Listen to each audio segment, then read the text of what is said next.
Now we're going to go through the application of Silam Tao, or the Shaolin Way. At the beginning of the form, we start out, we build our Qi.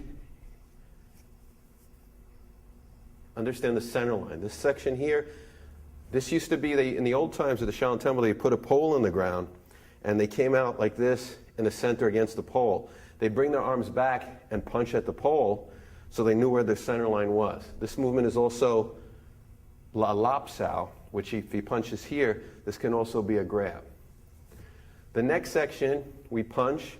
Punch is called Kyun Sao, goes into Hun Sao. Hun Sao is a deflection in Wing Chun that's used in all three forms of Wing Chun.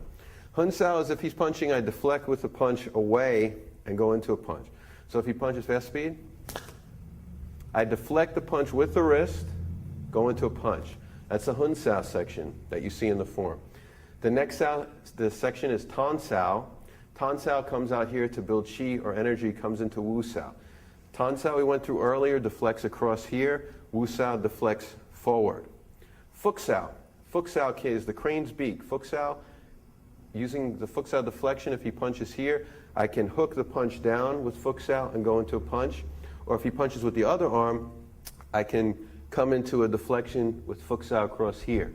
So if he punches here, I can use a Fuk Sao punch. Fuk Sao is very good for a boxer's jab. Say he jabs here like this, I just go like this. I deflect the punch down, go into a punch. Say he punches with a punch with this arm, I deflect out with Fuk Sao.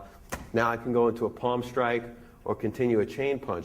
I can also use Fuk Sao if he punches here to deflect across and then continue into another strike. So some basic applications for Fuk Sao. Next section, Gum Sao. Gum Sao is pinning arm.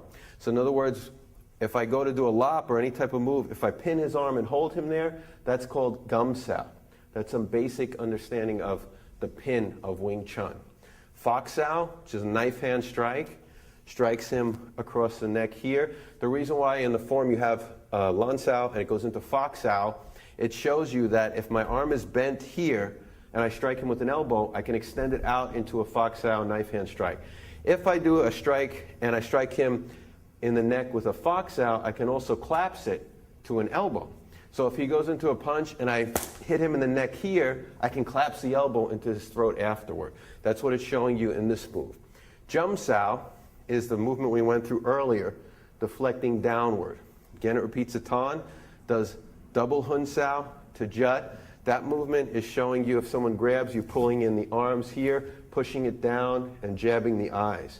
That's what this section is, the Hun Sao, Jut, Bilji. That's the first section. We'll go through the application of the form later.